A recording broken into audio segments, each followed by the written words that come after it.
আসসালামু আলাইকুম। এই গাছটি কি চিনেন? এই গাছটি দেখতে ফলবতী হলেও সাবধান, বলটি মুখে দিবেন না। জাহাঙ্গীরনগর বিশ্ববিদ্যালয়ে মাত্র 2টি গাছ আমার নজরে পড়ছে। এর নাম নরিঙ্গা বা বননরিঙ্গা, সাইন্টিফিক নেম সুরিগাদা মাল্টিফ্লোরা। এটি ইউফরবিয়াসি ফ্যামিলির অন্তর্ভুক্ত। ফলগুলোতে 3 লোব বিশিষ্ট কাঠামো থাকে এবং ফল পাকার পরে এক ধরনের ভারী গন্ধ বের হয়। এই ফল দেখতে সুস্বাদু হলেও খাওয়ার উপযোগী নয়। তবুও এই গাছে লুকিয়ে আছে অনেক ঔষধি গুণ। অ্যান্টি ইনফ্লেমেটরি ও অ্যান্টিমাইক্রোবিয়াল উপাদান রয়েছে এর ছালে ও পাতায়। এই গাছের মূল ও ছাল জ্বর, চর্মরোগ, ফোড়া চিকিৎসায় ব্যবহৃত হয়। এছাড়া এই গাছের পাতা ব্যথানাশক ও পদাহনাশক হিসেবে ব্যবহৃত হয়।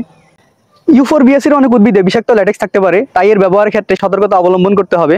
ভেষজ চিকিৎসকের পরামর্শ ছাড়া এর ব্যবহার না করাই উচিত। তবে এই গাছের ফল বন্যপ্রাণীরা খায়। এই গাছটি মাটির ক্ষয়রোধ করে এবং প্রাকৃতিক পেস্ট রেজিস্ট্যান্ট হিসেবে বনে টিকে থাকে।